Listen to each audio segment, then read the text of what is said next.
r/AskReddit. Nurses of psych wards. What did a patient do that left you speechless? My grandma has had Alzheimer's for a very long time, almost 10 years.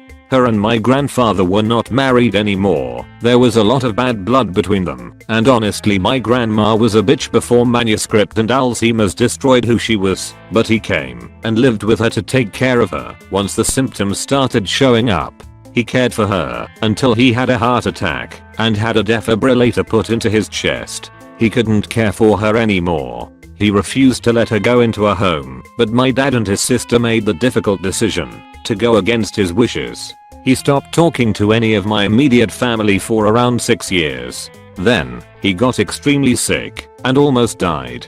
He recovered and was put into the same nursing home as my grandmother to start doing physical therapy and get his strength back. My grandmother always remembered him, and they would visit every day, and my grandfather would make her blush, calling her the prettiest gal he's seen despite her messy greasy hair and whiskers, holding her hand, and just sitting there staring at each other. Unfortunately, due to complications, he stopped breathing one night and passed away. My dad and aunt tried to break the news to her gently, and she began to cry and didn't stop for 2 hours. They eventually left, but when my dad went to see her the next day to check on her, she had forgotten.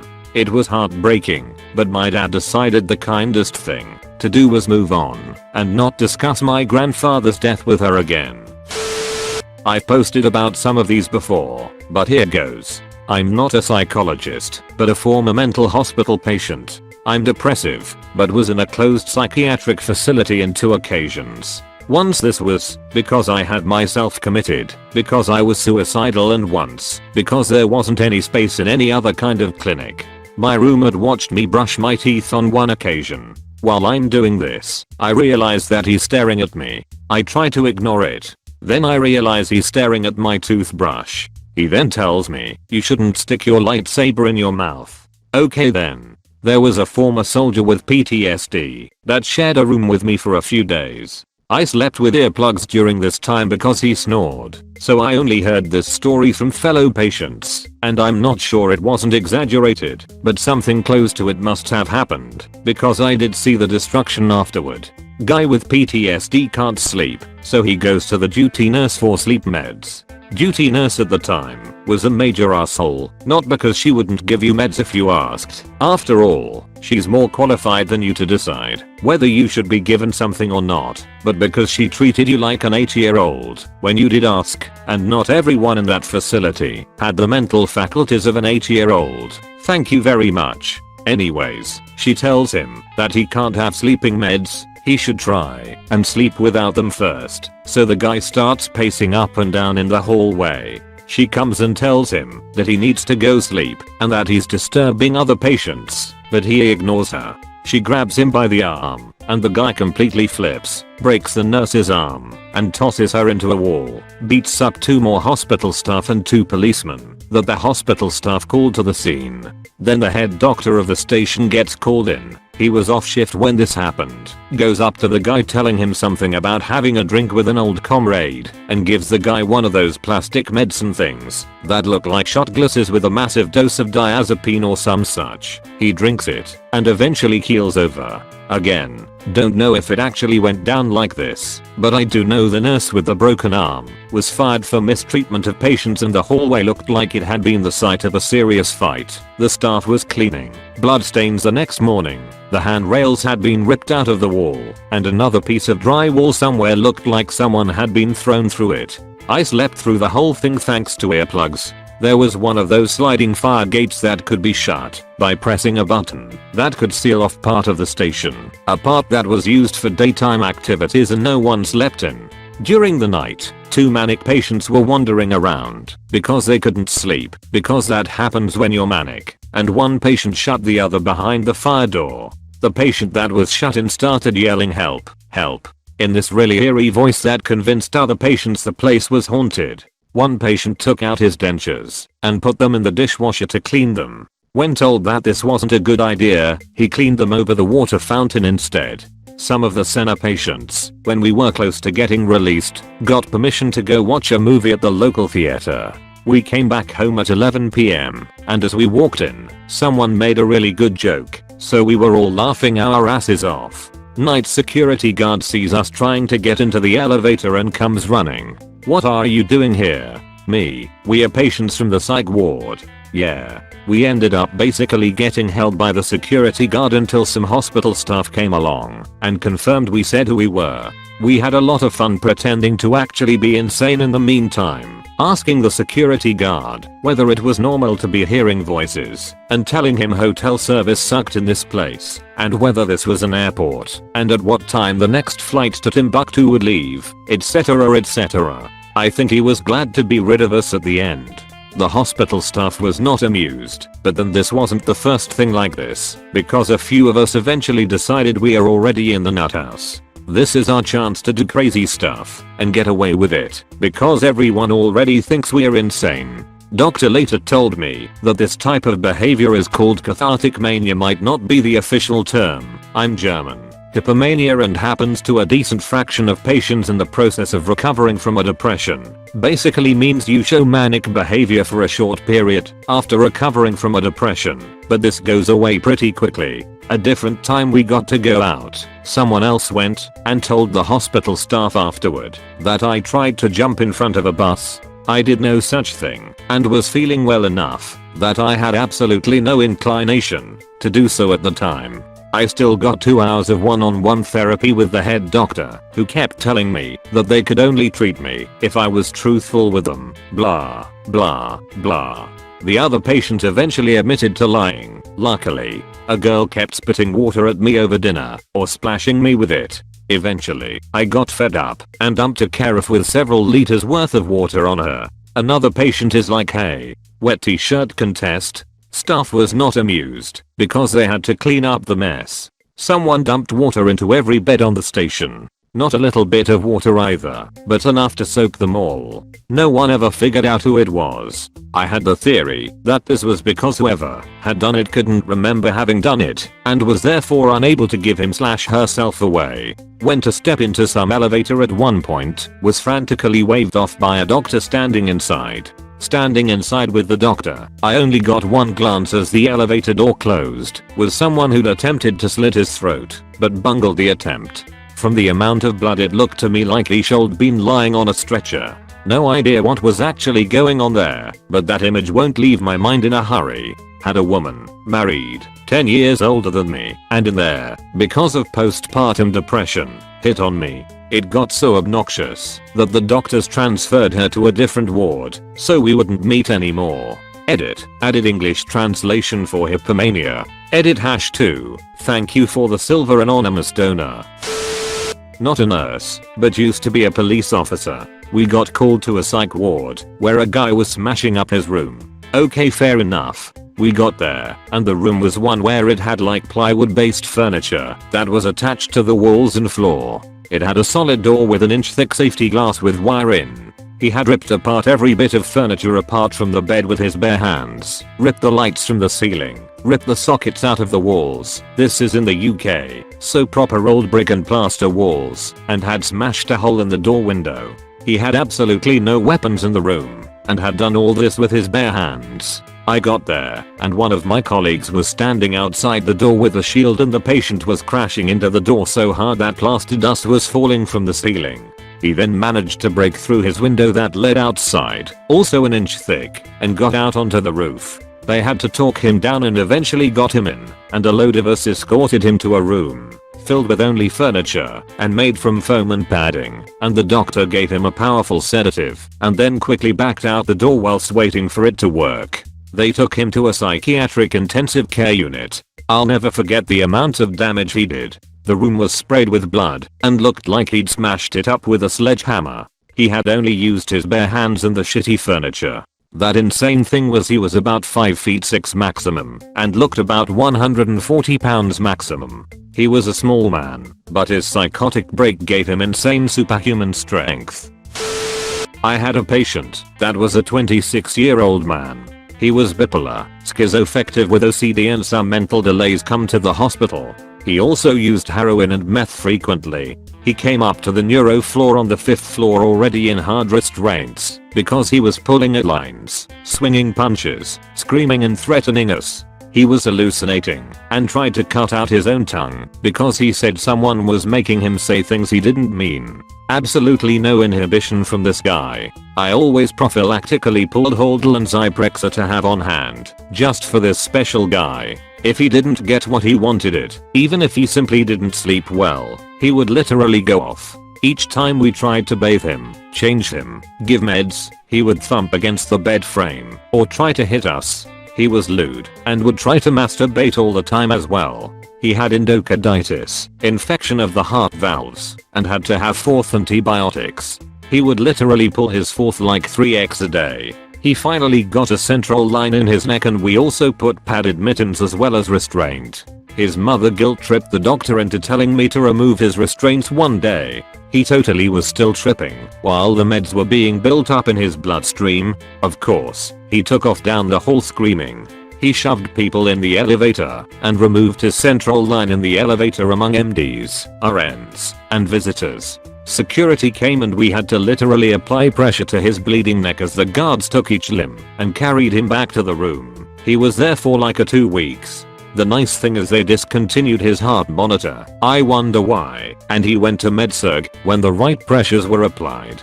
Psyche patients are everywhere. I've worked psyche and acute settings and it's actually worse at the hospitals. They are usually off their meds, had just attempted suicide, or harmed themselves, or are having a breakdown, or have medical problems on top of mental. It's the hospital that has to stabilize them and get them medically stable. In psyche, I actually had a lot of downtime and pretty lax days. When shit the fan, there are always people around to help.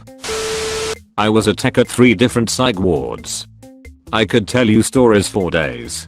But you asked what a patient did that left me speechless, so here's speechless.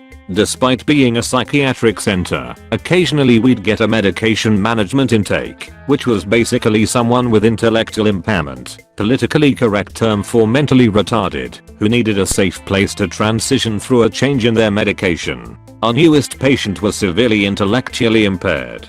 He was unable to communicate verbally, didn't hear very well, and also had severe visual impairment.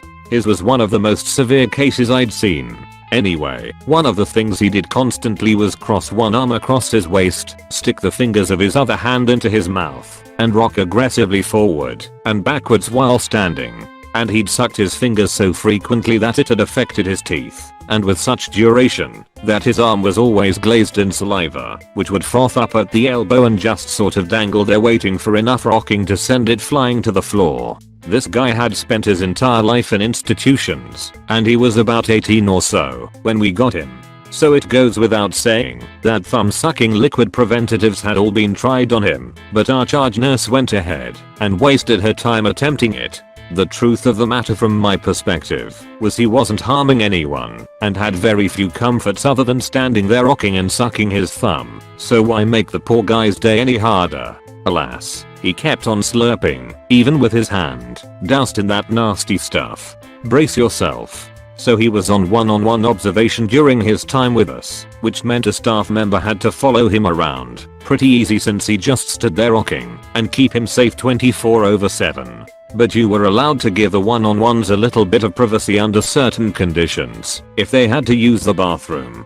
For this guy we actually put him on the toilet, so he could use the bathroom, and you guessed it, that meant cleaning him up.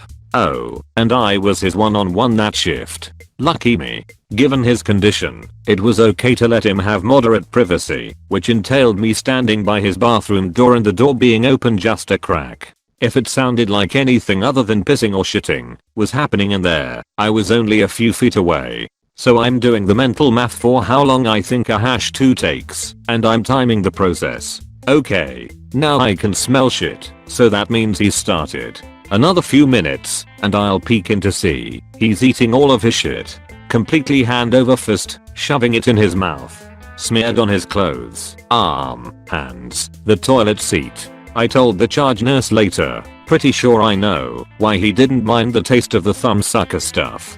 Anyway, I have other stories. A close runner-up to most perplexing was the patient who was in the quiet room / timeout room, think padded room, naked because he'd torn his clothing up, and we confiscated it, and he refused to put on the tear-proof clothing we offered. Anyway, he peeled off his fingernails and shoved them in his urethra and had to receive medical assistance removing them.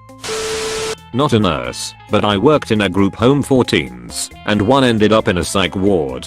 She was a sweet 15-year-old girl who had been there for about 3 weeks. Plans for the future, would be staying with a relative she liked in a week, had friends, and had no history of issues whatsoever, aside from her mom kicking her out of the house for having a boyfriend, which she was understandably upset about. She went from sane to broken overnight. It was about 1 AM when I found her awake during checks, sitting on her bed and looking upset. She had become convinced she was pregnant, in spite of tests saying otherwise. Then the baby had been changed by chemicals. She was terrified of the baby inside her, and the chemicals everywhere changing everything. We couldn't seem to get her to realize she wasn't pregnant, couldn't be pregnant. And she would go on rants about chemicals, but it's hard to exactly what she was talking about. Cleaners? Pollution? Medication, which she wasn't on? She talked about chemicals getting in things the way some people talk about the devil. All strange, but still just borderline alarming. Then the clock started talking to her and telling her what to do, some of which involved burning herself and knocking her head against the wall.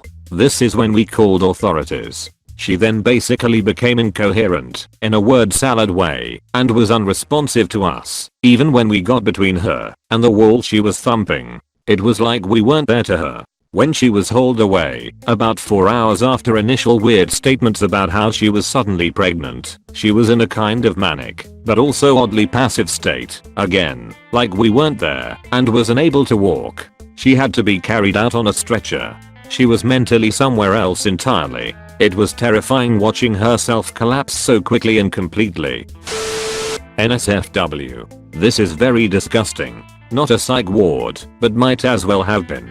I was a corrections officer working nights. On a random Tuesday morning at around 3 AM we get a phone call that state police were bringing in a rowdy female. All available corrections officers meet the trooper in the garage. The young woman was screeching and yelling in the back of the police car. She was maybe 5 feet 5 inches 110 lbs. We opened the door and immediately she starts spitting on / at us. We get a spit mask on her and carry her into a holding cell kicking and screaming. We get her calmed down enough to remove the handcuffs and spit mask. After we close the door she strips naked and has a full-on shit in the middle of the floor. Without hesitation she picks up the shit and throws it at the window on the cell door. No biggie, seen this type of behavior before. Then she starts finger painting on the window. Stick figures. Eventually she gets bored with her artwork and explores the 8x8 cell further. She then decides to clean off her hands by licking them clean. Once she's cleaned herself she sits on the half wall that gives you privacy while using the toilet that she should have used earlier. Privacy wasn't her concern because she spread her legs and began diddling herself. By now everyone is past disgusted despite doing the job for many years and seeing it all. I stop watching at this point because my eyes have seen enough. Then I hear my coworker yell what the fuck. I look into the cell and she has her whole hand inside her vagina up to her wrist. She's moving her hand around inside and quickly removes it. She takes a second and looks at her hand then flings this disgusting substance that was green/yellow and had the consistency of gack or that Nickelodeon slime at the window next to the door. Sploosh. Thankfully she decided to go to bed right after. Day shift was understandably pissed off that the cell wasn't cleaned before their shift. The judge said that the report I wrote was the most disgusting thing he's ever read. Not a doctor or nurse, just a former patient. This was in a youth's psych ward in Germany, so it was also in the less serious, open, offener part of the facility, as opposed to the one for more serious cases which had like 3 locked doors in a row. Jesklesen. Generally there wasn't much dramatic stuff happening beyond some of the younger kids having freakouts and throwing toys around or something, and we had a guy once who was 17, and thus the oldest at the station, who just constantly went around being vaguely threatening to anyone who did something he didn't like. He was eventually gone. Rumors were he actually tried to do something and got picked up by the police. But who knows? Probably the weirdest two things I still remember. A guy once used his deodorant and a lighter he had hidden somewhere to light a fire on the end of a mop. The metal end, not the mop end. Don't ask me how that worked. He wasn't dangerous and pretty lucid, and I'm pretty sure it was less violent and insane and more dumb teenager stuff. But my first instinct was to act natural, and it happened while I was in the shower, so I could hear him doing it. So I just opened the cabin, wrapped myself in a towel and casually walked past him while he was fucking wielding a homemade torch, and I just said hey, nice, because I didn't know what else to say and was also super nervous. There wasn't anything flammable in there, and the exit was in full view of the nurse's room, so it's not like he could have done anything harmful, but still. He apparently ended up putting it out with the help of another guy later, and none of the nurses caught wind of it. Whenever we went out in groups, usually with a nurse, but sometimes without, there was always a part of the group that loudly touted around the fact that, hey, did you know, we're coming here from the psych ward, OOOH spooky? And it was amazing watching the nurses being completely exasperated and annoyed, half the patients slink away in embarrassment and the other half laughing their asses off, while the people around us were completely baffled. The funny thing is that this group always existed. I was in there multiple times and over long periods, but there were always a handful of people who did this exact same thing. Haha. Escapes were numerous and a weirdly casual thing. One time a girl tried to escape, got all the way to the train station, and tried to call someone on a public phone, and according to the nurse, well, I tapped her on the shoulder, and she just went, oh man, are we gonna go back? And then we went back. The nurses were generally pretty friendly. It was more the doctors and psychiatrists / therapists that were giant assholes from time to time. So about an hour after we realized she was gone and saw one of the nurses sprinting out the exit door at full speed, we just saw her come back in together with the nurse, and the two were just casually talking and laughing while the nurse locked the door again. Unless the patient was actually violent, in which case this would have been the wrong ward anyway. This was usually how escape attempts went down. That same girl was also once picked off of a fence like an apple when she tried to climb over and got stuck. Electric devices were completely forbidden if they had any internet capability at all, so you could bring in maybe an MP3 player at best. Drugs, alcohol and similar stuff was also forbidden, for obvious reasons. And the nurses were usually quite thorough at searching your belongings when you came in or came back from a trip to the city or something. However, we once got a new patient, which happened about once or twice a week, and everything first went as usual. About 2 hours later, we were all sent to our rooms and told not to come out until the situation is resolved. The situation, as I later unofficially found out from one of the nurses, was that the girls apparently managed to not only smuggle in marijuana, I think, but also an entire fucking laptop without being noticed. How do you not notice a fucking laptop in someone's bag? How would you even hide that? Throw away because I was a patient. Suicide attempt. I'm better now. I was hospitalized, adolescent, once for an attempt in high school. Nothing too remarkable other than a girl who shaved off her eyebrows, and a lot of the patients tried to get involved with one another. 2 summers ago, however, I was put in the adult ward at a hospital in New York City. It was an interesting mix of people who were coming down from drug addictions. They were zombies due to the meds they had them on. Homeless people who had been caught up in some nondescript shit. A couple of young men who were placed there to be monitored instead of taken to jail / lockup. And various characters who did things like shit their bags or wipe fezzes in other people's rooms during breaks. The most memorable for me was this elderly, blind, Jewish, hold on, man. He used to be a radio DJ, and that's about all he would talk about. Other than when he was running down the halls, endlessly screaming all night long, calling women disparaging names, telling various people that they sounded like N-words, etc. He spent a lot of time in solitary. He would use the phones and pretend to call people, but there was never anyone else on the line. Well, he would pretend to call a woman and switch between calling her awful anti-Semitic things to phone sex and everything in between. The most memorable line for me was when he talked about UHG. Just shuddered reliving this. Eating her out and how she was nasty because she smelled like gefilte fish. In the end, the patients rebelled. Almost everyone on the ward filed an official complaint asking to have him moved somewhere else. So happy ending, he was removed. I also got reintroduced to AA due to a kickers group that would come in and hold meetings a few times a week for patients. Ended up not gelling with them character wise on the outside, but grateful for it. So I'm over 1.5 years sober now, have a kickers job, apartment, health, and savings again. Edit. Oh, one more. There was a middle-aged guy who kept to himself and shared in meetings that he'd spent most of his life in prison, more than once shared that he trusted no one and he'd kill anyone if he felt threatened.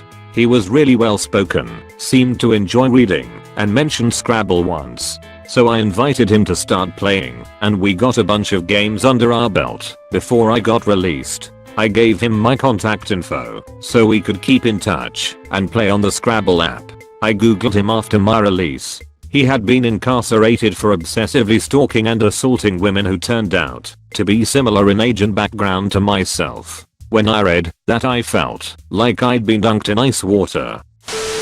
When I was working EMS, got called to an attempted suicide by hanging. When we arrived, PD was on scene with a large woman who had wrapped an extension cord around her neck and was pulling on either end to try to choke herself. Well, we took that away and loaded her up. At the time we were stationed at a rural hospital without a dedicated psych unit, so we have to transport her around 40 miles to the hospital where her doctors are. This is where things started getting interesting. Of course, it's my turn to take the call to my partner's undying joy, so I load up and back, get the lady's vitals, and begin working on my report. Since I've got a decent ride ahead of me, and there's not much a medic can do with a psych patient except talk, and she wanted none of that. So, I'm sitting in the captain's chair, which is located behind the head of the stretcher, when the patient starts reaching up to try to open the cabinets next to her. I ask her not to do that and she complies for around 30 seconds when she promptly starts at it again. After several iterations of back and forth asking her not to do that, I inform her if she does not stop I'll have to restrain her. This seems to do the trick. Now, the head of the stretcher was elevated to allow her to sit upright, so I can't see everything she's doing from my position, but I notice she's tossing and moving subtly to try to avoid detection. As I peer around, this large woman, probably pushing 300 pounds, has pulled her shirt over her head to allow her bra to smell and sized breasts free, and is giving quite the show to the people currently following us on the interstate. I quickly inform her that is unacceptable and get her to pull her shirt down and cover her up with a blanket to cut the show short. We are not even halfway to her hospital yet. Luckily, the rest of the ride is rather uneventful until we near the end of our journey. About 10 minutes out from our destination, I once again notice her trying to stealthily conceal her movements. I quickly get up to see what she's doing, and I was literally flabbergasted. I stand up just in time to see her rip a soiled maxi pad from her pants, and in this moment my life stood still. My brain is racing with possibilities of what she might do with said maxi pad and the host of reactions that may occur as a result. I tell her very sternly to put the pad down, like a cop telling someone to lower a weapon. She complies hesitantly and a slight bit disappointed as we're pulling into the air. Relieved to finally be at our destination, I hop out to my chuckling partner and we roll our patient in. Unfortunately, we have to wait because the air is full. As we wait, I'm giving my report to the receiving nurses, all of whom are now truly amused by my plight, and as I turn around to ask my patient a question, she promptly grabs the maxi pad, which I had failed to take away from her, my mistake, and slaps it on her forehead soiled side out. At this point, I look at my partner, put my hands up and walk away. I'm not a nurse, but was a patient. When I was younger, I was extremely suicidal and went to a psyche ward for a 72-hour watch. Problem is, place I went didn't separate patients based on condition, and the age difference between patients was 8 years. I was 14, and a day in, we had a 9-year-old come in. He probably had schizophrenia because his name changed every day, and he told us stories of how his mom and dad stabbed him 80 times with glass. He pulled up his shirt to show quote scars, but there were none. None of that mattered to me, as I was more concerned with my miserable life. But the thing I'll never forget, ever, is what he did on the second day. All morning, he had been telling the nurses he was going to kill himself after lunch, but they just ignored him. I wish I could find those nurses today. I'd had some strong words. They didn't do anything about it, just ignored him. Come lunch, he's crying, screaming about how he's going to end it all, and the staff still ignores him. We went to our back open now, which was just a yard surrounded by brick, and this kid runs past me bawling, then goes by the nurses and bangs his head as hard as he could on the brick wall. He was down for a second or two, then gets up. I'll never forget that sound. He broke his nose doing it. There was blood everywhere. The staff finally starts to walk over, and this kid gets up again and starts banging his head repeatedly. It gets harder and harder. After about 10 hits, he collapses and the nurses take him in. They had been trying to stop him, but there was no real effort. There was blood everywhere as they took him in, and all the other kids, myself included, were just screaming. I cried harder than I had in my life that day. He reminded me so much of my brother. They were the same age, they looked so alike. I still sometimes cry at night, and I'm not one to express emotion. I can still hear the crack of his nose on the wall. I can still see the blood dripping from his head. Whenever I'm with my brother I'm on edge, ready to jump in if he starts hurting himself. I still hate those nurses. Not a nurse, but I worked as a CNA in a nursing home that had no business caring for residents with advanced dementia or Alzheimer's. This resident's insurance unfortunately wouldn't allow her to go somewhere better, and the family would ignore our requests to move her to a facility that was better for her. She definitely had really bad dementia and was particularly tricky because she had a colostomy bag that needed to be checked/changed several times a day. For some reason that we could never figure out, she would walk all day, every day. Sometimes she would walk for 12 hours straight up and down the halls. We could redirect her occasionally by holding her hand and walking for a bit and somewhat guiding her to her room, but she would walk back out as soon as we left. The only way to get her to go to the bathroom for us to change her colostomy